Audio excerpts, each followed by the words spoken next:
we're going to have some very special guests, two people I've known a long time. Gerrit was my big sister's classmate at Nooksack and played ball with Joe Sip. So he got to go to state and play against the big schools in Seattle. So he was a hotshot little guard that did all the feeding Joe for all of his many baskets he made. And Claudette and I sang together as tenors in the 80s in the community choirs here.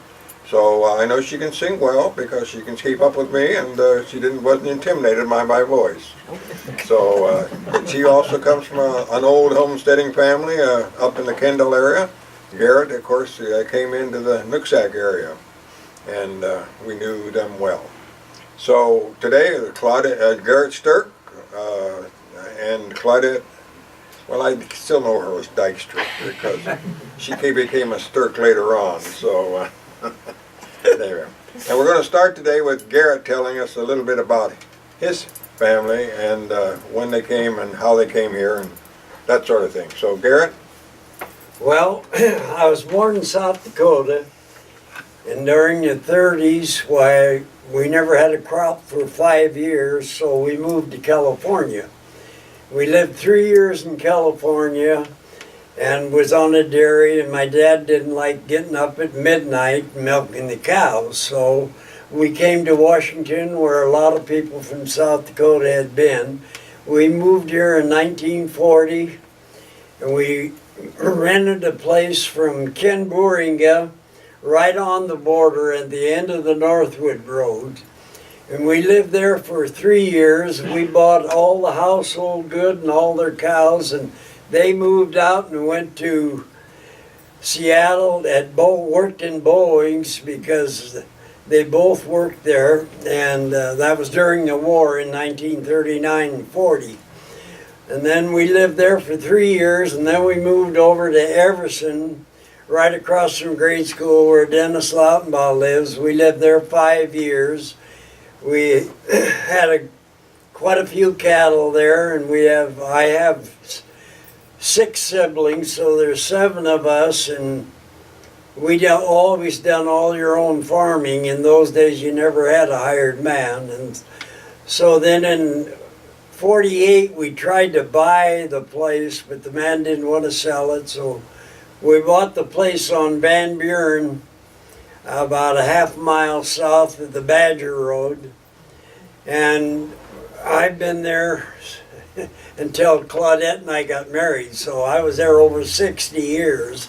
My dad and brothers and sisters all moved out, so I had to take over. And in 1952, I either was going to get drafted or I had to go to the service. So I joined the Air Force in 1952, went to California, and then I went to Texas, and then Illinois, and then Oklahoma, but I spent 3 years in Greenville, South Carolina. And while I was there, there were so many GIs there that we didn't have to do much work, so I ended up playing basketball. I played on the base team for 3.5 years, and there's a picture of the team that I played on right there. And after that, in 1958, I married Anna Mae Pallon. We farmed for 35 years, and we had 3 children, and they've all done well, and they all get along good. And so in 1997, I think it was, Dean had gotten married. So I said to Dean, I said, don't borrow any money. I said, you and I can farm together. And so that's what we did for 3 years, and then he ended up getting married. So then I sold the cows, but I stayed in the place for 12 years. I lived alone for 9 of those 12 years. Then finally I ended up marrying Claudette. Well, we went to the same church since 1975. And I have to say, the first time I really seen her was at a consistory meeting a congregational meeting, I'm sorry. And in those days, the women didn't go to congregational meeting, very few of them. But Jake and Claudette came, she went to the front of the church, and we decided we needed an educational unit. Well, all the people just hem-hawed around because they thought it was going to cost too much money. So in the meantime, she gets up and she said, well, we've been haggling this thing for 2 years now. Why don't we put our money where our mouth is? And so then it passed just like that. But then never did I think I'd ever marry her, you know, because I felt kind of sorry for Jake, you know, putting up with that. But then after we got married, between us, we have 14 kids, 48 grandkids, and 47 great-grandkids. And all the kids get along, all the grandkids get along. And so we've had a very good marriage and very happy time. And my favorite thing, well, actually, church was my main thing. And then farming, because I was a dairyman. We showed cattle at the fair all the time. And I played a lot of basketball. So that's been most of my history. When did you quit playing basketball? When I was 53. As always. Yeah, Winners. let me put this up this way, then she can see it a little bit. Yeah. These are his show cows. As you can see, they're all Holsteins. Yeah. And They were all first place animals at the fair, but not all the same year, of course. so, did you always raise purebreds? Yeah. Oh, yeah. Okay. So, anything else? Anything else? Anybody have any questions for the Sterk? No question? Well, then let's move on to Claudette. We know that she's had a colorful history. A colorful history. That would be true. She grew up on a farm, and well, the one thing I liked about it is that she and her dad used to sing to the Grand Ole Opry while they were milking cows. And so she started singing early. She says she got involved in country when she was in about 60. That means you were about 16. Very young to be performing. Well, yeah, but that was just because KPUG was having a talent show. So I just went in and presented myself. You know, I was always kind of a forward person. As he told you, it hasn't changed. So anything I wanted to do, I just walked in and did it. I think that was because my dad always said, I can't ever do anything and I will accomplish a lot. And so if I said, but Daddy, I'm afraid to do that, he'd just take my hand and we'd go do it. So by the time I grew up, I wasn't afraid of anything. That kind of scared him after a while. Because he said, you know, one of these days you're going to run into somebody bigger than you. And I said, gee whiz, Dad, he better have his army along. I don't think one guy can handle it. He goes, oh, what have I done? But I just had a lot of fun growing up. We lived on a dairy farm, and I loved to climb the outside of the silo, you know, those old wooden ones with the big side gravel. And then my dad would catch me, and he'd holler for me to get down. And I said, shall I jump, Dad? No, just come down the way you came up. But one day I got stuck in a tree out behind our garage, big evergreen, and I don't remember why I thought I had to climb it, but I climbed it clear to the top, and then I couldn't figure out how to get down. And so Dad had to climb up and help me get down. He wasn't very happy. But, you know, I quit climbing trees after that. But I really loved it up there. I grew up in Zinderville. Do you know where that's at? All the Zinders. And then when my folks got a divorce, a couple years later, my dad married a Zinder. So then I was related to all those wonderful people. And we just all had a grand time. And, you know, I was born a Methodist, but when we moved up there, there was a little non-denominational Sunday school. And I was like second grade. And so we'd go up there, and they didn't really have a preacher, but Mr. Eason would kind of give a little talk. But mostly we sang, and I loved it, so I learned all the old hymns. And then we'd have Sunday school, and they had the flannel graphs. I loved the flannel graphs. I could see everything that was happening in the Bible. And then when my dad married Lucinda, well, guess what? Catholic. So then I learned all about Catholicism. And I thought that was really interesting, and what I liked the best was they had these 3D kind of pictures on the wall. It was called the Stations of the Cross. And so during Lent, we'd have that, and I'd watch all that. So I learned at an early age what it cost Jesus for me. So I just really liked that. But then when I got married at 16, I married a Presbyterian.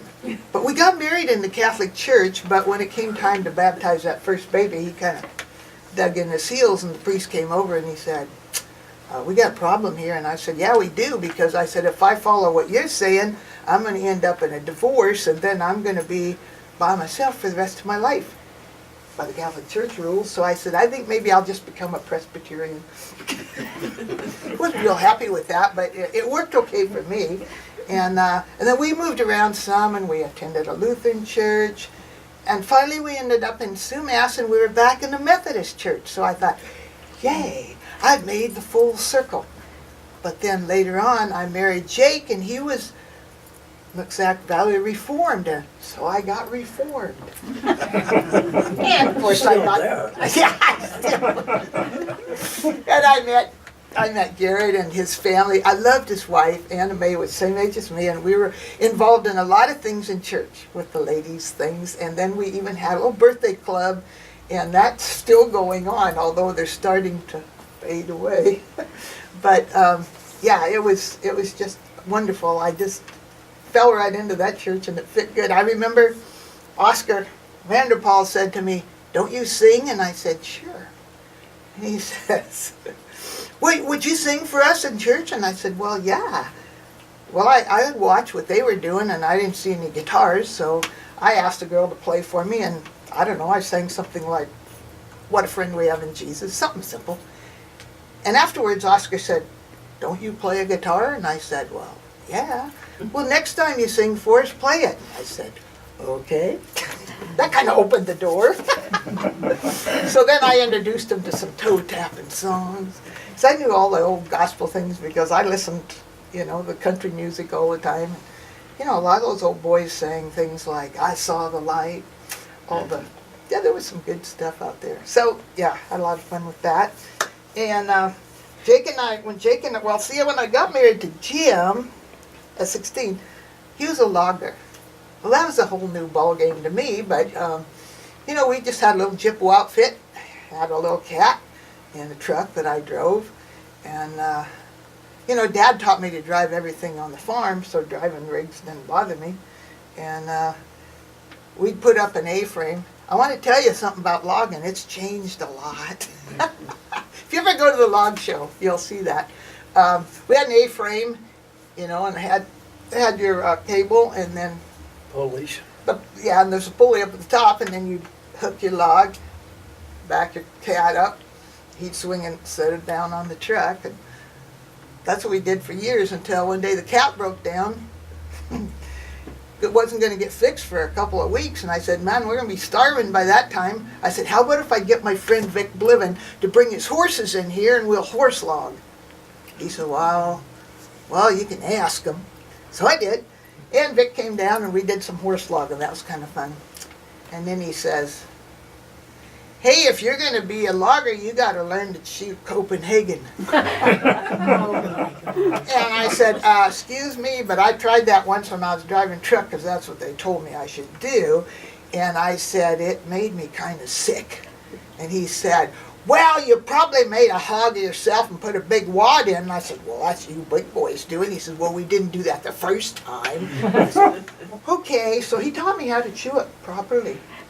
Not that I kept on doing it, but you might as well learn while you go, right?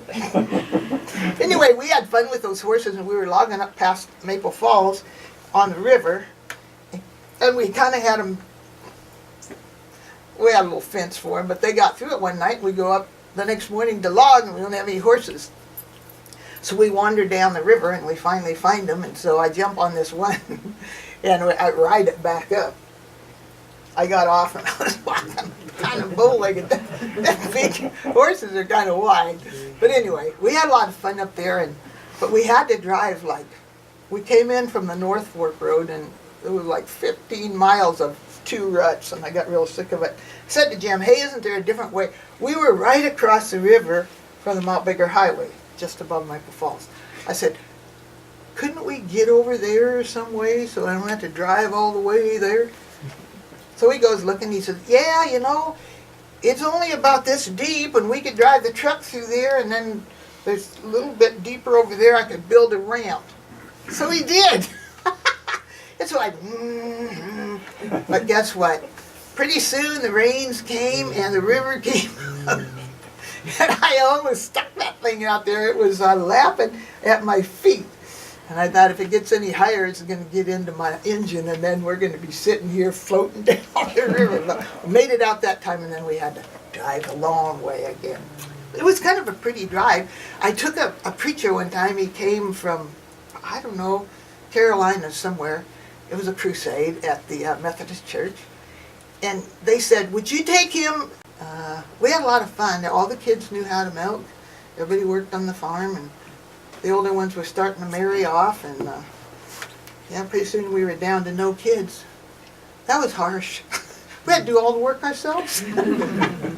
I said to Jake, hey, maybe we could just sell this place? And he said, like, who would buy it? And I said, well, maybe somebody. And he never put it up for sale, but he said something at the coffee shop, and you know how word gets around. Along comes somebody, and they say, hey, we got a guy from California who wants to buy a farm. I think yours might work. And sure enough, he came and he bought it. He had little kids. He raised his kids there. It was a great place to raise the kids. And then I think he moved to what, Idaho? Yep. Well, anyway, so then Jake and I bought this little place over on the Hampton Road, and we switched to horses. Because I said, he was a carpenter, and I said, if you'll fix these barns up and we can take care of other people's horses and pay the freight on ours. Guess what? We're still doing it. Yeah, and then Jake passed away, 4, and that was kind of sudden. But, life goes on, and pretty soon Elder Sterk came to visit the widow Dykstra. And the joke is, he went to see the widow Dykstra, and he came home with a wedding ring and 11 more children. So we've had a lot of fun. We had the most fabulous wedding at our church. And somebody said, aren't you going to have some of the grandkids in the wedding? And I said, which ones? So we started thinking about this, and I sew a lot, and I had sewed for my kids' weddings and stuff, and I said, I'm not sewing a whole lot of clothes for this one. But we found a lovely little place by the Country Buffet that had all kinds of cute little dresses for girls, dressy dresses, and they were only $20 a piece. And so we ended up with 18 little kids up there in our wedding. It was so fun. I go back, my brother videoed it, and I go back and watch that once in a while and chuckle, because they were doing all sorts of things. And little Chicky from Texas, he had a little thing of Cheerios, and he was passing them out to all the kids to be quiet. And then pretty soon, Gerrit and I were saying our vows, and he comes up and he offers me a Cheerios. I almost lost it. But we managed to get it said and done, and it was really fun. I can say this for Gerrit and I, we've had more fun in our 12 years than I've ever had in my life. It's just been a lot of fun. And I got to singing back when, I don't know, I was still driving a logging truck when I first got into singing, and I sang with my dad. But my dad had a low voice, and so that's where I sang. Well, when I got into school, I couldn't sing music where it was written, because I couldn't go. Now I can go an octave lower, but I couldn't then. But I ran into a teacher in 6th grade, and she said, "Try this." she threw it in another key and I nailed it. And I said, what did you just do? And she said, I transposed it. And I said, I got to learn how to do that.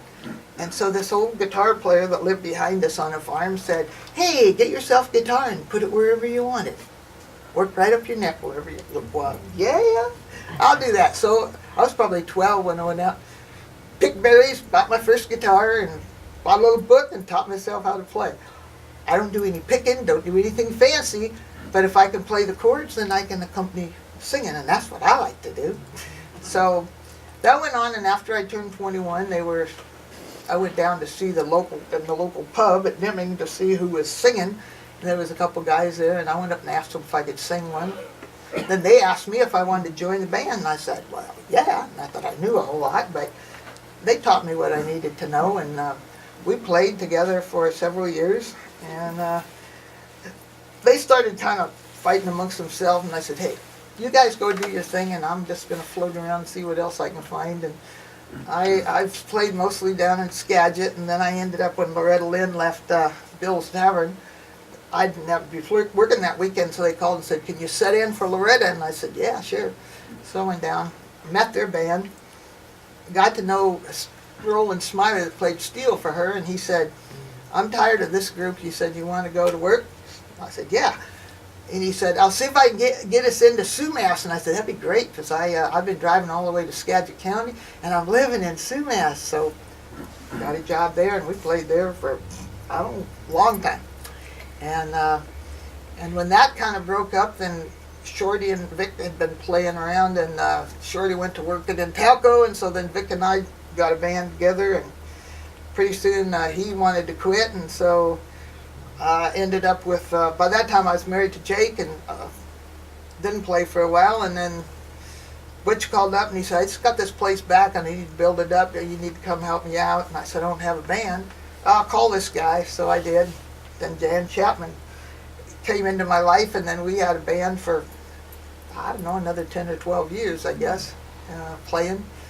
And I finally just, the Dykstra kids by that time were starting to play football, and I was playing every weekend, and I said, hey band, I gotta take a sabbatical for a while. I gotta spend more time with the kids.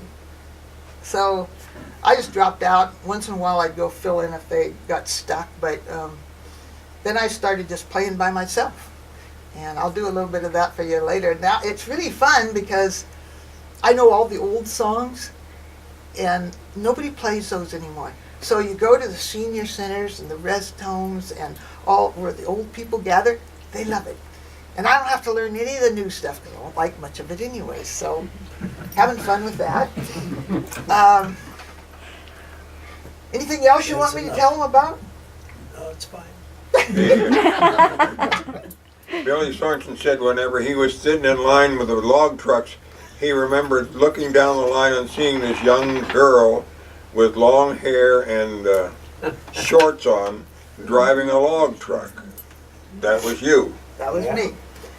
And you know, it was hot in that truck. That was before air conditioning. That old truck of mine was just a piece of junk. It really was. And I was hauling mostly pulpwood into Anacortes, but once in a while we'd get a bigger log and then we'd take it to Great Western. And then, you know, there'd be a lineup. I was singing a lot at night, and so if I had to sit very long, I'd just flop down on my seat and catch a couple of Z's. Somebody knock on my door. Why don't you move your truck forward? All right. But yeah, it was a hard drive. Like we were logging up on Blue Mountain someplace and hauling into Anacortes, and I'd come down and hit Highway 9 there at the river at Acme, and I'd just pull the truck off a minute and I'd go running out there. I was wearing my shorts. And I'd just dive in the river, get all wet, and run back, jump in my truck, and by the time I got there, it was like air conditioning all the way down to Anacortes, and I was dry by the time I got there. I always found ways to have fun, you know? Yeah, I can imagine. When did you learn to ride horses? Okay. When I drove my dad nuts because I wanted a horse from the time I could walk, but I didn't get one until I was about 12. And finally he brings home this horse. Now, this horse had 4 legs and hair, and I just thought he was the best. But looking back on it, knowing other horses now, that was probably the horse from hell. But you know, I didn't know any better. And so I would get on this horse and it would jump around. Now I didn't buck because I didn't know how to ride very good and I'd have fallen off. But he just kind of hopped around. He wouldn't do what you told him to. And I'd just stay with him, and then he'd get mad, so then he'd lay down. And so he's kind of old, and so he's getting down, you know, and then I'd step up. I'd kick him in the slats, and before he could get back up, I'd jump back on. And then he'd say, okay, guess we'll ride. So then he'd go wherever I told him, but if I had to get off and open a gate, he'd try to lay down on my saddle. You know, he was just something else, that horse. And one time, I fell off quite a ways from home, and he went home without me. But anyway, he kept getting into my stepmother's garden. And one day he disappeared. Daddy never told me where he went, but he wasn't around anymore. So in a couple of years I got married, and pretty soon I'm driving a slogging truck down Highway 9, and I see this beautiful Palomino horse down there at Wickersham. I pull over and I say, hey, you want to sell your horse? And he says, if you can ride it. And I said, I'll bring my saddle on the next round. So next time I went down through there, I stopped there and I saddled up that horse and I jumped on it. And that horse, this guy lived in the middle of his pasture in a little house. And that horse took off running, and I just let it run until it got tired, you know. And then I rode it up where he's sitting on his porch laughing his head off. And I said, do I get the horse? And he said, yeah, but he said, if I'd have known you were coming, I'd have given you my saddle with 2 horns and you could have hung on with both hands. And I said, hey, I'm not proud, and you said if I could ride it, I could have it, and so I'm getting it. So I took it home. I say to the kids, okay, now we got a horse, but I said, he's not quite ready for you to ride. So every morning at dawn, I'd get up, get on this horse, and we would run for a mile, you know, down the side of the road. We were there in Sumas, and we were running up towards Reese Hill. Well, in about a mile, he got tired, and then we'd walk home. He did that for 6 days in a row, and the 7th day, he walked out like a gentleman. And I said, okay. So then I say to the kids, okay, you can start riding them. It's okay. So they started, you know, running the barrels and doing some shows, and Jackie was maybe 3, and she was riding behind the kids. We had a pony and a couple other horses, and, you know, by that time, and she said, can I ride down to Gail's house? That was down that cemetery road. And I said, yeah, sure. So she goes riding down there. All of a sudden, I'm looking out my kitchen window, and here she comes at a dead run. Now, she's hanging on like a cocklebur, but, you know, she's coming to that corner where the road comes and it goes like this. Well, the horse, instead of going like this and coming in the gate, it ran right straight across that grassy thing and right across that road, tripped on the kind of a curve that was there, hit the white fence. Kid went off, and I'm running out there to pick up what was left of a kid. And I picked her up and I said, you ready to get back on? Because I always taught him, if you fall off your horse, you can't get back. She said, could I wait till my leg quits hurting? And I looked at her little leg. She was wearing shorts. There was a footprint right on her thigh. And I said, I think we'll put some ice on that first. How old was she? 3. Oh, you were a nice mom. You know, I'm writing my memoirs now, and I'm thinking, if I was raising my children today, I'd be in jail. Because, you know, I made them do things, and I taught them how to do it, and I let them do it, and they did it. And, you know, a couple of them broke an arm, but that was way later. One of them fell off the slide at school, another one fell off a pony, but I mean, you know, really, for all the riding we did, I think one of them had a concussion because she went off backwards on the road. But I mean, most of the time we stayed on. Did you have horses when you were married to Jake? Yeah. I should have brought a beautiful picture. You want to know a cute story about Jake? Yeah, tell me a cute story about Jake. Jake was a farm boy, he didn't have a horse, but when he saw me, he decided he'd get one. So he goes down to the sale and he buys this horse. It was kind of a wind-broke old standard bred, pretty tall. And he brought it home. And he waited till everybody was gone. He borrowed a saddle from somebody else.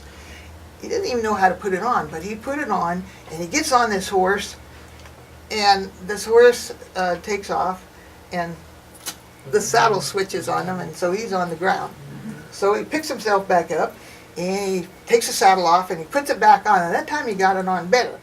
And then, this horse was kind of like that first horse I had, and it started running, and it was running out in his field, and there was a fence coming up, and he figured that the horse would stop. Well, the horse ran up right to the fence, and then, no, he thought the horse would turn, and so he was all ready for a turn, and the horse went up, and he went right over the fence into the next field. Yeah. And I said, how long did it take you to get up after that? And he said, well, I kind of rolled over on my hands and knees, and I looked around, and I kind of saw stars, and then I saw the neighbor's house, and I thought, well, I guess I'm not in heaven yet. So he got up and he caught his horse and he took it back. He finally figured out how to ride it, and one day he comes riding over to my house, and he says, you want to go for a ride? I didn't know you rode. Oh, yeah. I didn't hear the whole story till much later. Yeah, but he said to me, you really don't, he left his horse with his sister when he married me, but later on he said, all you've got is smaller horses and I'm a big man. I need a bigger horse. So I said, well, I'll see what I can find. So we found this big Tennessee Walker. Strawberry. Do you remember that one? Oh, that was that big strawberry roan we had up there. Anyway, that was a good horse, and he rode it. And so then all of us kids, all the kids and I had horses, and he had a horse, and we rode. We did a lot of riding. It was fun. It was a good family thing. You had 13 horses going down the road? No. Hey, half the kids were already married out by that time. Oh, I see. Yeah. No, I think of the six Dykstra kids, 3 of them were horsey. The other 3, they could ride, but they didn't particularly like it. So the last 3 were kind of into horses, so we all rode. And I became a 4-H leader, horse, of course. And did that for 20-some years. And finally I was about ready to get out. The kids were all raised, and then the grandkids were coming up. And I said, this one club, all the clubs were full, and I say, if I come in and help you with the leadership, would you let my grandkids join? Weaseled them. Yeah, and so then I did it for another while. I was kind of old when I finally gave up, but I loved working with kids and horses. And in the big club, they let me have the newbies, and I could teach them to ride, because I always had a good, solid horse. If their horse was too hot for them, then I'd teach them to do on mine, and they could transfer it onto theirs later, which they did. Kids did all good. It was, I really liked it. And you're teaching children to ride now? All my grandkids get a chance at it, and the great-grandkids. Yep. And anybody else that comes along. Yeah. Now you're boarding other people's horses there too? Yeah, we do. How many stalls do you have? Got 9. 9. 9, yeah. So you're going to have quite a few people. Yeah. Yeah. But we've got, 4 of our own? 3. 3 right now, yeah. Well, we have 4. We got 4, one's but gone. I transferred one out to somebody else because I wasn't using it. We just kind of keep moving them horses around. Yeah. That's what you do, you know. Do you ride horse? See that? I lost my finger, dude. He was 4 years old when he was in South Dakota riding those big old work horses, and he fell off and it stepped right on his little hand. He looked like he's got a hand. Yeah. And he lost that part of the finger. That You was- have a sad horse story. Yeah. 82 years ago. Yeah, 82 years ago, yeah. No, it was, I put him on a horse. Oh, But, you know, he had a fused ankle, and I say, okay, let's see if you can mount it. So, got him on the horse, and I had him walk around him a little bit. And I say, well, that's probably good enough. I said, I could take you for a ride, but I said, if that thing started swirling around on you, it wouldn't be good. So, you never know about a horse. My horses are pretty good, but But, you know, a horse is a horse. That's why you broke your leg. Yeah. You know, all those years I broke horses, fell off horses more than I stayed on them. And here last year, I'm trying out this different saddle, and it's built like an English saddle. I always rode Western. But I want a Pasofino, and this is a Pasofino saddle, so I said, okay, I'll try it out. So it hooks up with little tabs, you know, and my arthritic hands don't work really good. And I say, well, it's not really tight, but if I take it over here and I jump on from the ecology block, once I'm seated, I can stay centered. Wrong. So I hops on, and of course, then I got to get my feet in the stirrups, and I just went like this, and I saw the center of that saddle going like this. Doggone it. You know, I couldn't get off the saddle. If a horse is bucking and throwing you around, you can just launch yourself off and pick your spot to land, but not when the saddle's taking you. So I come off that thing, and I'm trying to get off of it without getting hurt, and I come off and I land on this leg, and the horse jumps, and I go down on, and it just bent this knee a little too far, and it popped that little plateau there. And I thought, wow, that hurt worse than anything I've ever done. And I'm on the ground, and my girlfriend says, 11 childbirths, that's a pretty good statement. yeah, well, having kids was easy. Why would I have had 11 of them if it was hard?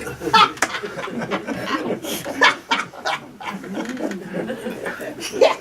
Anyway, I laid on the ground. My girlfriend says, don't move, I'll get some help. So I'm laying there thinking, I wonder if I can get up.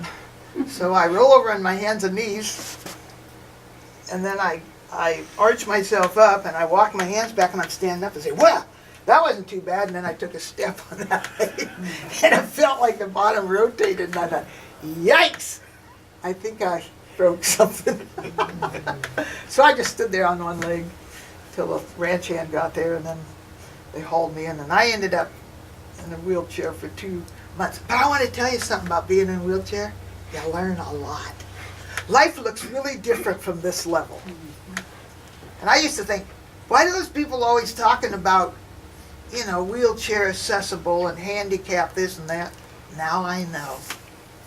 You can't go anywhere without knowing where the bathroom is and whether you can get to it. Yeah. Now I understand. And you were known as the yodeling school bus driver. I was.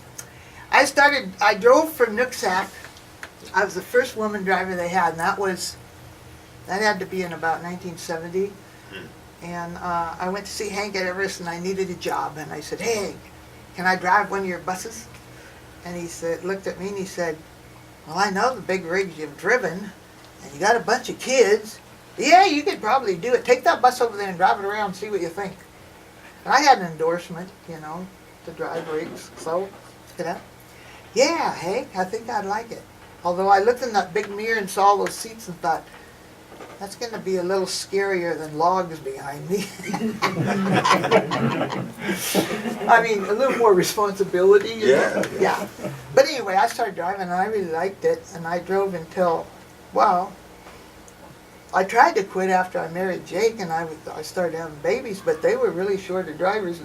We had that first baby, Travis, and they called me up and said, in the afternoon, they said, I got to have a driver. Can you come in? And I said, yeah, well, I don't have a babysitter, and I got this baby. Well, bring it. So I brought it. First kid that got on, I said, sit there in the front. You get to be the babysitter. Can you imagine us getting away with that today? Yeah. So I dropped off, and I didn't drive then for, I guess in '96 when we came off the farm. I said, okay, to Jake, I said, I don't know what you want to do for the rest of your life, but I'm going to do all the things I love to do, and this time I'm getting paid for it. So I liked yard work, so I got on working for Wildflower, doing yards, and then I got a job back with Nooksack, and by that time I had to get a CDL because that had switched over, and I just hadn't done it because I wasn't driving. But they showed me a quick way to get her done, so I did. And but they said to me when I came into work, you can't do it like you used to. Really? Why? Well, because you can't go to the back and open the back door and shove that kid out that's raising Cain and drive away without him. That's not allowed anymore. And I looked over at this girl, and she used to ride my bus when that happened. And I said, hey, Cheryl, how's that working for you? And she said, it worked a lot better the way you did it. Oh, yeah. Things keep changing. Some for the good and some not for so good. But, yeah. So I went back to work, and then I worked there for about 5 years. I got one horrendous wreck out on the Everson-Goshen Road. I was trying to turn into Tiger Construction to make a turnaround. And you know how straight that road is, and I could see a car way out there. And I wasn't worried about him because he was a long ways away. And I look in the back, and I've got a couple guys on my tail, so I got my blinker going, and I'm just about to make that turn, and I look forward, and that car that was way out there is way too close, and so I just stopped. And he must have decided, it was a kid, and he must have decided I was going to turn, and so he hit the brakes. And that car went into a full-blown skid, and he was like, come over on my side, and I'm thinking,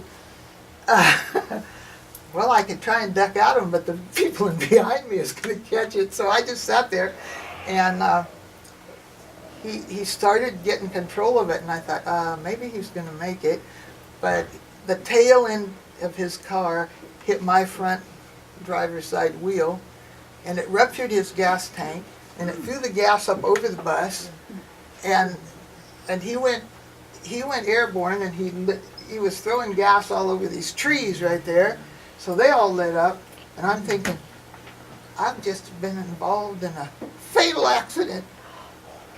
And I look back at my kids, and there was probably 6 of them on, and they're all okay, and I say, okay, and I'm grabbing for my fire extinguisher because the bus is on fire. Open the door, and I said, we're going to get out of here in just a minute. And a guy comes from back there, and he said, can I help? And I said, here, put the fire out. Threw him the fire extinguisher, grabbed the kids and marched them up to a little driveway there and sat them down. And I said to the guy, anybody get out of that car? And he said, one guy. And I said, whew, that's all that was in there. And there was this guy. The driver was sitting there in the driveway. And I looked at him, and he had a little bit of blood here and a little bit of blood here, and I thought, how did you get out of there? You know, it was on fire. But this guy that came up and helped me, there was another guy with him in a pickup, and he ran over there, and he couldn't get the door open of the car. The back end of the car was on fire, but it had kind of popped the windshield, and he grabbed it and ripped it off like a Band-Aid, and he reached in over the steering wheel, and he grabbed that kid, and he couldn't get him loose, and he said, help me or die. And the kid kind of wiggled himself loose, and he pulled him out. Saved his life. Yeah. I found all of this out later, after I had a meltdown. You know, when you get into something like that, you do what you have to do. But afterwards, you think... But, you know, I didn't drive for a few days because they have to investigate everything. And then the mechanic there said, get in the bus. And I said, I don't know if I want to. He said, you don't have a choice, get in. So I just got in, started driving again. But yeah, it kind of shakes you up a little bit. But you taught your kids to yodel. I did, and you know, I tried it on every bus I had, and I had several down through the years, but maybe 2 or 3 kids would pick it up. But when I got here at Lottenbach's bus that pulled out of Sumas, I was driving for LC by that time, in 2 weeks the whole bus load was yodeling. And I told my daughter down in Texas, you got to hear these kids yodel. And she said, Mom, put it on YouTube. Oh, okay. So I go to the office and I say, can I do this? Well, you have to have these permission slips. Oh yeah, permission slips. So they made me up some, and I passed them out that morning. Got them all back that night. I say, okay. So I say to the girl in the office, hey, I got a little camera. It does a video. Will you come out and run it? So she just came out, stepped inside the bus, and ran the video. If you ever want to see it, Linden Christian yodeling school bus. 52 seconds of the most fun you ever seen. I go back and watch that now because those little kids that were sitting up front have graduated already. They're so cute. Yeah, we had way too But much you fun. gave them under control that way. Most of the time. Most of the time. Yeah. Actually, that bus, Harriet did a good job with them kids. You So know. why don't you demonstrate your yodeling? All right. I can do that. Don't have First, I'm going to wet my whistle. I have to keep hydrated. Oh, hydrated. Okay. You know, I used to think that I couldn't sing without my guitar because I sang so long with it. But when I was on the bus and kids wanted to yodel, found out can't play You this. didn't play the guitar on the bus, did you? No. Oh. No, I didn't. But you know what I did do one time? After we did that, they were having Fine Arts Week. And they asked me if the kids would come over and yodel with me at the Fine Arts concert. And I said, sure. So I say to the kids, okay, we got to, you know, I told you we might get some gigs after we got onto YouTube. And so now we get to go over to the school and yodel. So they all march over there and line up. So I say to them, now, all I did was that short little yodel that I taught you on the bus. But there's a whole song about that. And so now you get the whole thing. And when we get to the part that you know, you get to join in as backup singers, okay? So that's what we did. It was really cute. I got that on the video too. Okay, here's a little thing that I taught them all the time.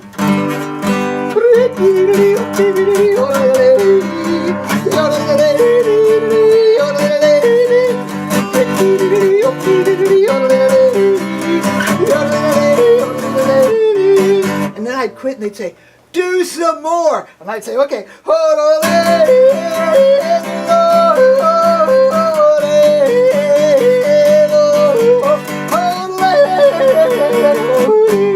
And so they worked on that and they got it. I love it. I love it. You want to do another song? Well, that's Black Country? How about Eddie Arnold? I told you I know the old boys. Well, any time you're feeling alone, and any time you're feeling blue, yes, any time you feel downhearted, that will prove my love for you is true. So anytime you're thinking about me, yes, anytime it all will do. And anytime you say you want me back again, that's the time I'll come back home to you. Forgot what key I was in. Oh, yeah. That thing has a little, what we used to call the Sears Roebuck turnaround in it. And you don't use it very often, but almost forgot where it was at. Up behind the barn. Out behind the barn. Remember little Jimmy Dickens? Oh, yeah. You know why I loved him? Him and Buck Owens. They sang in my key. Oh, yeah. Well, I grew up on the farm, so when I heard him sing this, I said, oh, yeah. Well, my pappy used to tan my hide out behind the barn, and he taught me to be dignified out behind the barn. But when he took his strap to me and he turned me down across his knee, he sure did hurt my dignity out behind the barn. Well, I smoked up my first cigarette out behind the barn. That's one day I won't forget out behind the barn. Well, I got sick, you should have seen how that tobacco turned me green. I almost died of nicotine out behind the barn. I got my education out behind the barn, and I ain't a fool in no siree. Passed each examination out behind the barn, but it almost made a wreck out of me. I met a little boy one day out behind the barn. He wanted me to stay and play out behind the barn. Well, he taught me to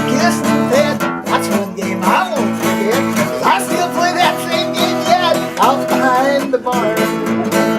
Hey, I wish that I could go again out behind the barn. Hey, do some things that I did then out behind the barn. Well, maybe I ain't Minnie Pearl, just a plain old country girl. I sure did give them boys a whirl out behind the barn. I got my education out behind the barn, and I ain't a fool in no siree. Passed each examination out behind the barn, but it almost made a wreck out of me.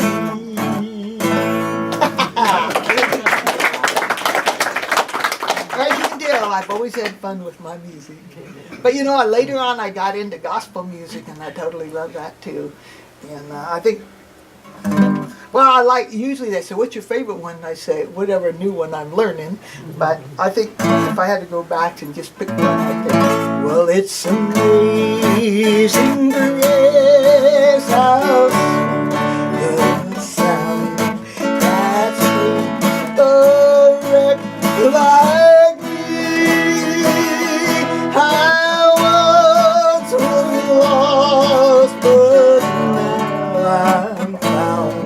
Was blind, oh, but now I see. Was grace that taught my heart to fear, and grace my fears relieve. How precious did that grace appear the hour I first believed. When we've been there 10,000 years, bright shining as the sun, we've no less days to sing God's praise than when we first began. Yeah, I love it. I love it. Well, thank you so much for letting me have fun. Thank you. Anything more you want to say, Gerrit? No, nothing special. 12 years, that is Yeah, a lot. yeah, it is. We got pictures up here if you want to Do take you, time do you to. have any dull moments? Not very. Mine was pretty calm before her.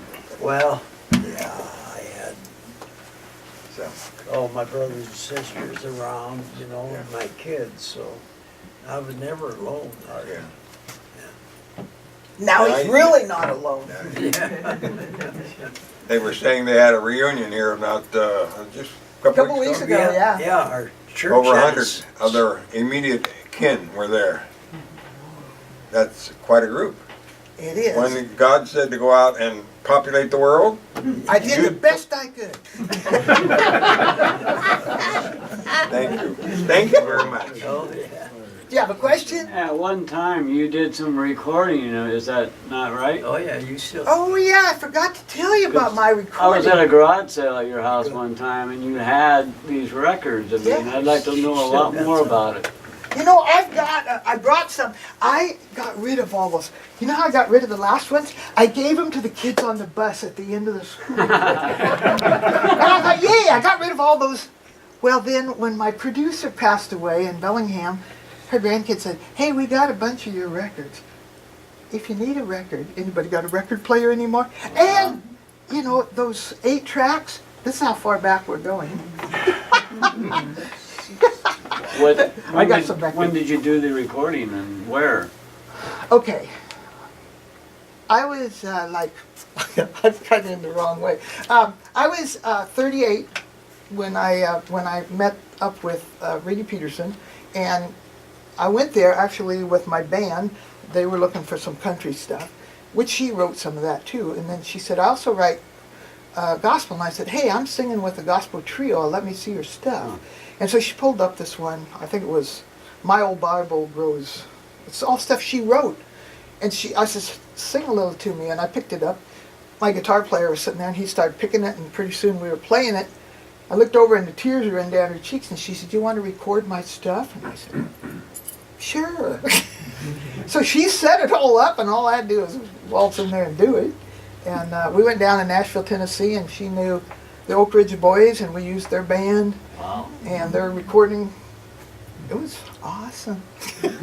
So we did one in, that had to be 76, and then 77 we went down and did the second one. I wrote a few songs, don't write many, but I wrote some, and they were on there. My one son-in-law, Vern Carlson, had written some, and so we recorded those all on that second.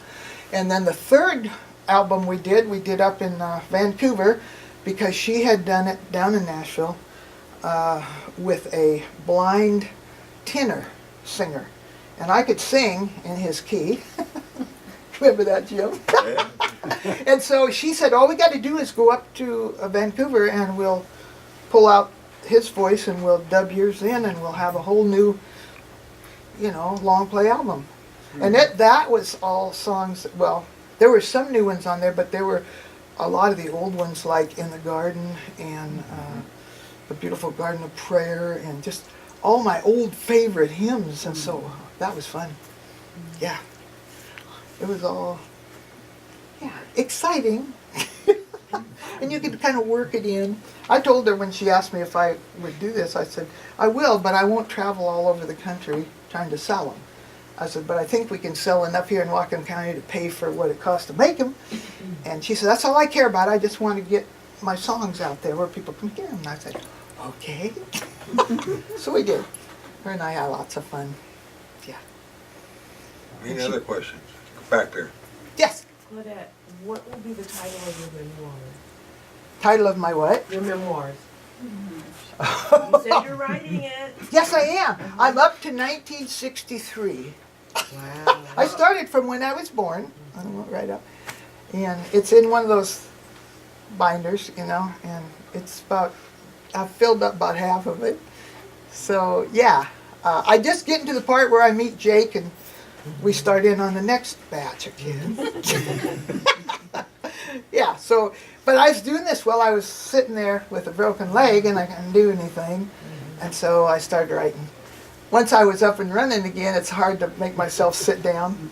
Well, then in December, I got a new knee put in here, so I was down for a little bit. So I wrote a little more. And every once in a while, I say, I got to get back on it. Then I find something else to do. Yeah. Any other questions? You're going to have to write it for. Yeah. I did.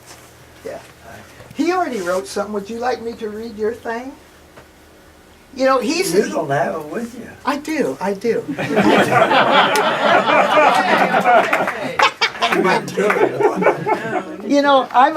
I'm doing crazy stuff all the time. And he always says, you write on that birthday card, my writing is terrible.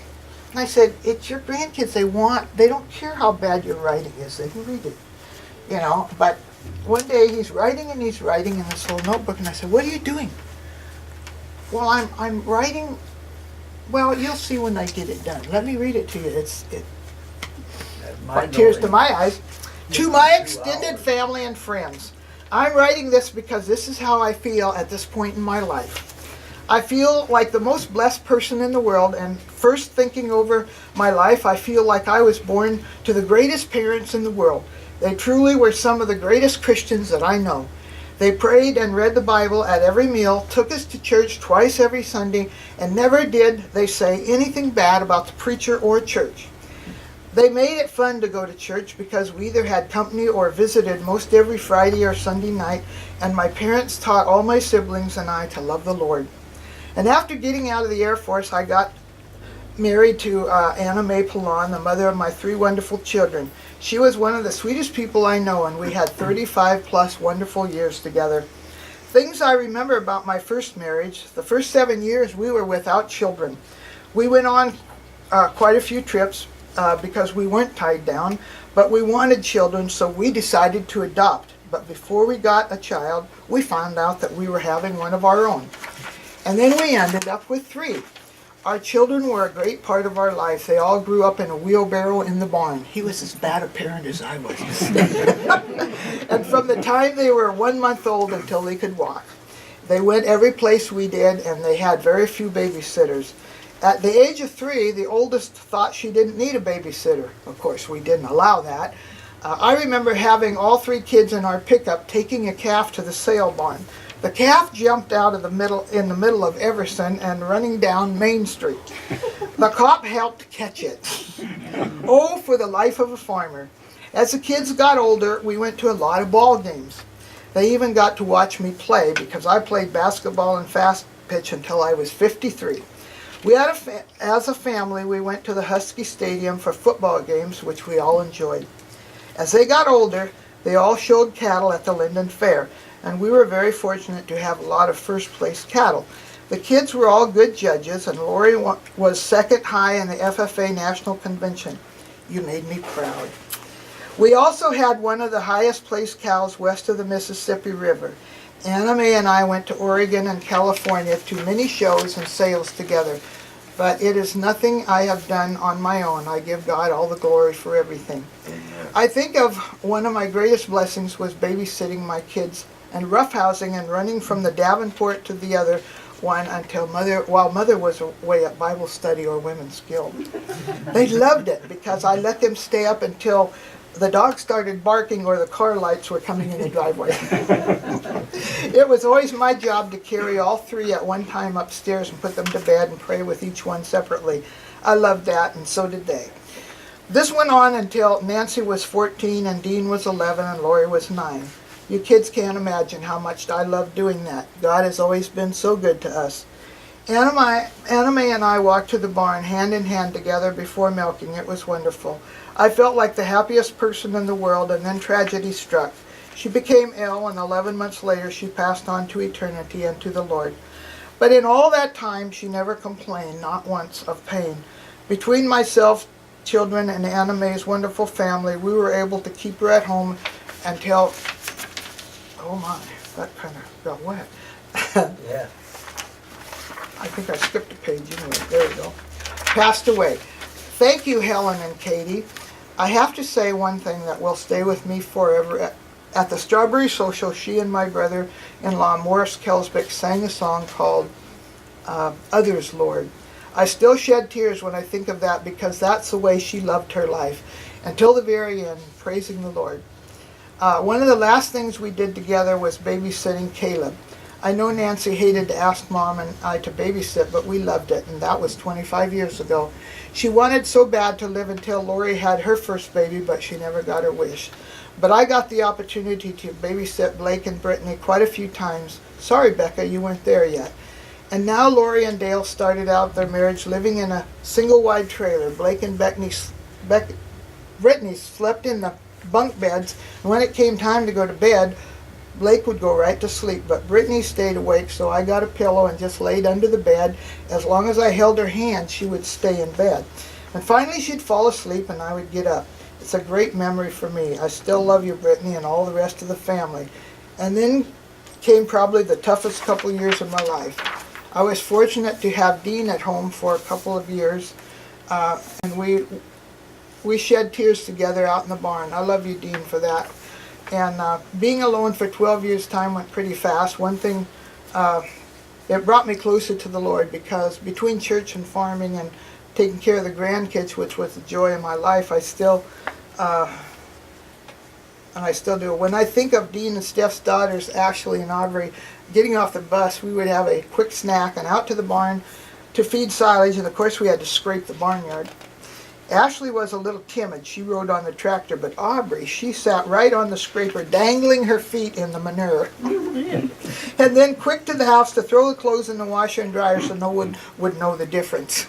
Many times I took 5 grandkids to Dunny's and the sale barn to throw the clothes in the washer and dryer so no one would know. Many times, I missed all you kids. My grandkids are all liked soft ice cream cones, so we went to Dunny's Cafe quite often, where mostly farmers hung out, and somehow I got to do dishes there, and Gerrit and Grace loved picking up the dirty dishes, so they had something to do while I washed. Quite often the people thought that they were so cute, so they gave them a small tip that made them ready to come back. We became very close to Annie and Debbie, and I went to thank them for filling I want to thank them for filling a big void in my life and still do today. And guess what? That is the first time I talked to Claudette. It was a Wednesday night, and she was sitting in a booth at Dunny's having coffee, and I thought I could see she had tears in her eyes, and I knew how she felt because I'd been through the same thing. So I went over to see if I could do anything to help her. She said that she and Jake talked every morning at 5 o'clock before they'd both go to work. So I said, well, I'm up at early in the morning at 5. So the next morning, sure enough, the phone rings, and now you know I very seldom talked on the phone. Up to this day, I don't know what we talked about, but for 2 years it was about a half an hour every day, and I loved it. Of course, Gerrit had to help us along, inviting 4 couples over for coffee after church, and then sitting us side by side, and then we were we were partners playing Mexican train, and we learned a lot about each other. We both liked to win, even if we had to cheat. I told her we had to wait 2 years to get acquainted and be sure we were ready for each other. But if we really love the Lord, our personal Savior, we couldn't go wrong. And then came the wedding. What a great time that was. We had 18 kids in the wedding. No invitations. It was y'all come, one and all. There were approximately 400 plus that came, and it was great. We thank and pray every day for our blended family. The Lord has blessed us so bountifully that all the children and grandchildren get along so good. I especially want to thank all of Claudette's kids for accepting me as part of the family. I think it helped that I knew most of them. I just want you to know I love you all just like you were my own. You are all great. I want you all to know that God has blessed me more than I could expect. I love the fathers of all of you, and they are just like brothers to me. Love you all. Who could have better wives than Anna Mae and Claudette? I love you so much. Even though our kids warned me, they just didn't know how lovable you were. For a final closing, I would like to say thank the Lord for his love and care for me and my large family and the wonderful church members. All the wonderful ministers that we've had, but Chuck and Jean and family, I love you from day one. Chuck, you've always been close to my heart, going to classes and staying overnight at the Two Widows and going to Iowa to get a cattle trailer and falling in the bathtub and trying to keep you from waking up Jean. I can still see you flying in our yard, slamming on the brakes, and making a lot of dust and jumping out of the car and saying, bet you thought that was a bat out of hell. I love Jean. You brought Janelle to play so you could paint boards for the new home. You had a good reason for being in a hurry. The Lord has blessed me more than I could ever expect, and 2 of the best wives I could ever have, plus all the great blended family. I love you all. My hope and dreams is to see you all in heaven. Love, Gerrit. Can you believe that? I have a man who said he couldn't write. Yeah. Very good.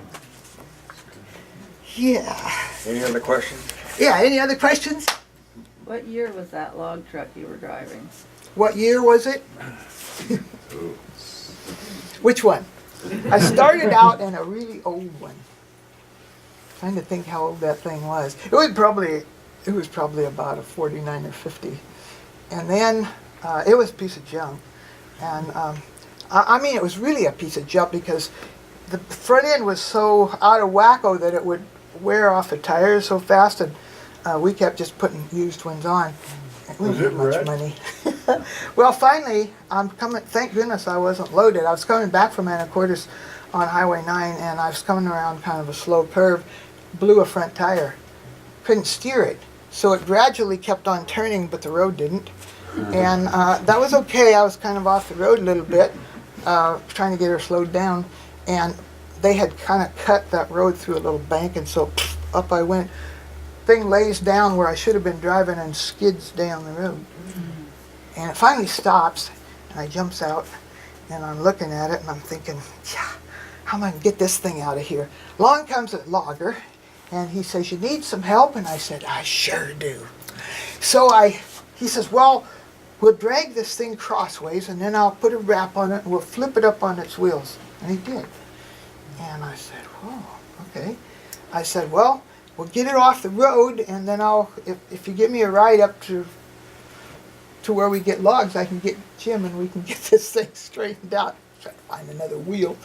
So anyway, we ended up buying a brand new baby blue. I'm trying to think what year that would have been. It was a Ford. It was really pretty. I was so proud of it. And I didn't have it hardly any time at all. Now this was just a single log truck that had big stakes on it. Yeah, well, so we were logging up there on Blue Mountain, and I'm coming around on a gravel road, and the load felt like it was shifting, and I thought, oh, I got too close to the edge of the road. So I goosed it, and that thing flew up in the air, and it flipped over and dumped the load. And, you know, they have those big mirrors on it. Shoved that brand new door right into the cab. Out of there, and I'm standing up on top of that thing, and I'm like screaming. I'm mad. I'm really mad. And then I jump off, and I'm barefooted in my shorts. It's the hottest day of the year. It was like hoot owl, and I was about half a mile from the landing, and so I got to get there and catch him before he leaves. So I'm running down the road, and here comes Herb Talmadge, because it did it right in front of his house. His wife saw it happen. She ran around behind the house, and she said, Herb, Claudette just flipped her truck. Oh my gosh, I can hear her screaming. She must be dying. So he comes running down there, and he can't find me. I wasn't dying, I was mad. So he goes driving up. There I am, running down the road. Can I give you a ride, Claudette? Yeah, I got to catch Jim. He said, you're bleeding. I am. I nicked my leg when I slid, you know, this way, and I hooked, I don't know, one of the knobs or something. But I didn't even feel it because I was so mad. Anyway, we got Jim, and we got that thing flipped back up, and then he said, get in it and drive it home. I don't think I want to do that. Well, I think you're gonna. So I did. But every time I drove that thing for a long time, when he'd go down over a road and it kind of went like this, my stomach would roll over. Yeah. But you know, if you don't, it's like getting bucked off a horse. You got to get right back on, or else you're not going to ever do it again. So I don't know. That thing was probably in the 60s sometime. And after that, we got tired of, well, we put a little trailer on that thing, but you couldn't load it. So you always had that trailer tag. And he sent me out one day to dump out at Fairhaven. And you have to drive out on a long, and it's just 2 planks. And you get out there, and then they dump your load in the water. So I'm thinking, how do I get out of here? Well, you have to back out. Because most of the trailer trucks came in, and they put the trailer up on it, and they backed out. Really? Okay. This might be a little fun. So there's another log truck driver standing there, and he says, you want me to do it for you? And I said, yeah. So he gets in, and he tries to back that whole thing up. He couldn't do it. It wasn't anything like his, you know. So I said, oh, never mind, I'll see what I can do. I'm used to it. Backs it right off. I didn't know if I could, because I never tried backing it up that far, but it was a long ways out there. But we finally got off. I never had to go back there, and I was really glad. But we finally got sick of that thing, and so we bought a big international red one. I don't know how new that was, probably in the 70s. And, you know, you remember those logging trucks, and they all had their big name written on there? I thought that was so cool, and I wanted Jim Nace written on there. But, you know, I asked him what it cost, and it cost a lot. And I thought, I could probably do that. Thanks, Dad! So I draws it on there, and I paints it on there.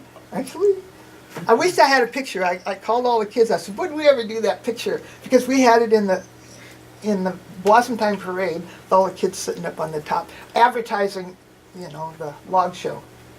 And nobody knew where it was, so I couldn't bring it and show you. But I love that old thing. That had 2 gears. And when I was learning to drive that, Jim was trying to tell me, and I said, I want you to get out and go in the house, and I'll take this thing for a drive, because you're driving me crazy telling me what to do. I'll just go figure it out. And so I finally figured out how you could, you know, shift it. And so I was always having fun with that. And one time I was, you know, up there on Reese Hill, and you go down through that dip and up. Well, I was going down, and I was loaded. I was coming up the other hill, and I thought, oh, now I'll make this shift. Well, I missed it. Then you have to come to a complete stop, go to the buttonhole, start up again. So I did. Wouldn't have been so bad, but there were some guys working on the telephone lines, and they had a good laugh. I said, oh, well. Can't win them all, right? Yeah. Anyway, log show. Remember the log show? I was at the very first one. And I sang at it, as a matter of fact. And then Billy Blackley, remember him, he did a lot of clown work. And he and I went out in our bare feet, because we were both a couple of rednecks, and we rode the logs in our bare feet. So at the 50-year anniversary of the log show, I said to Billy, hey, you want to have a re-roll on that log? He looked at me and he said, I'm not sure their log's big enough to hold you and me. I said, you're probably right, and I'm not wearing my bikini either. Oh yeah, we did have a lot of fun. Is he the one that did Pretty Woman on it? Huh? Is he the one that did Pretty Woman? The music? Oh, Pretty the Woman? music. Yeah. On the log, rolling it? Wasn't that Cliff Point? Yeah, he was really good. He was an Indian, and his boys took over after he got too old. You know, I've been to that every show except maybe 2. Last year I missed it because I was in a wheelchair. And they said, well, you could have come and we'd have carried you up there. And I said, yeah, but, you know, I'm proud. And one other time I think Jake and I were moving or something, and I know what it was. Nancy's husband was graduating from Western, and he was a speaker, and she said, you have to be at this. But it's Log Show Saturday, I always sing at the... No, you have to come to this. So I ran down to the Log Show early, and I said, here's my recording. I had it in a CD, and I said, play this and pretend I'm here. So they did. Yeah, life's been good. Yeah. So what was the year of the first logging show? Year of what? What was the year of the first logging show? 1950, I got a log show book with me. I think it was 1956, maybe? Let me get that. I got one of the little... So over 50 years it's been going. Yes, yes, 56 years. Oh. This was their 56th year. Oh, there it is, there it is. Okay. 62. It was over on the Baker Highway at that time, where they make log houses. At Russell Mullins, yeah, where they make log houses, but yeah, that whole big field, they made this pond. There wasn't much of a log rolling pond, but it was there. Yeah, it was 56th annual, the 56 years. So take that away from where we're at, 2018. What do we got? I was married to Jim already, so we got married in 54, the winter of 54. So it might have been the next year or so when it happened.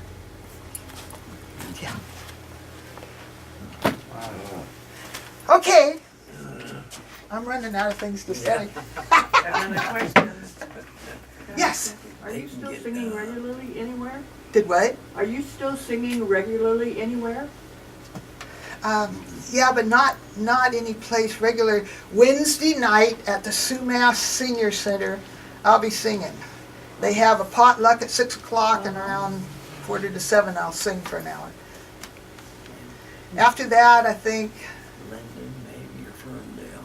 yeah, I got something at Ferndale, but I had to switch it because this coming Thursday I got to get another cataract removed, and that's when they wanted me singing. I said, I don't think I'll look very good. They have theirs at noon, and I said, I'll probably be done by 9:30 or so, but I don't know if I should pick up my guitar and slam into a bunch of music. I'm supposed to be resting the first day, right? Yeah, so anyway, I got to reschedule that. Yes, sir. Did you ever play at the Northwest Washington Fair? I did. Really? Yeah. One year, I got most of my kids singing, and the girls. And so, like I said, I sewed. So I sewed them all up in lavender dresses with lace on it, and I booked us in as lavender and lace. And yeah, I don't know, I'll remember what all we sang, but we had fun. And then one year, what was that Miller's guy's name that sang "Can't Roller Skate in the Buffalo Herd"? And, Roger Miller.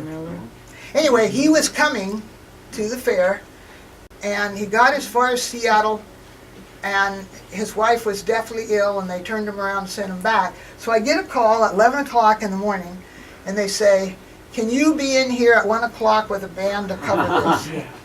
And I said, well, I can try, but I said, you know, all my band members work day jobs, but I'll call them. And they all got off, and they came, and we pulled in there right at 1 o'clock and did the show. And I was like, pregnant, of course. There wasn't much of my life that I wasn't. But anyway, we put on a good show. And everybody was happy. Nobody asked for their money back. I only felt bad because I didn't know too many of his songs. And if it was somebody I knew more of their songs, I would have done it as a tribute to them, you know. Anyway, it all went good. And yeah, once in a while I'd sing at those little gazebos they have on the fairgrounds. When I was doing horse 4-H, then I'd say to my 4-H kids, okay, you got to come and be my fan club because I'm going to go out here and sing for an hour.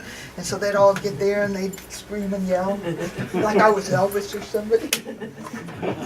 Of course, their favorite song was Out Behind the Barn. Because we're always in the horse barn fooling around. Yeah, it's been fun. Been fun.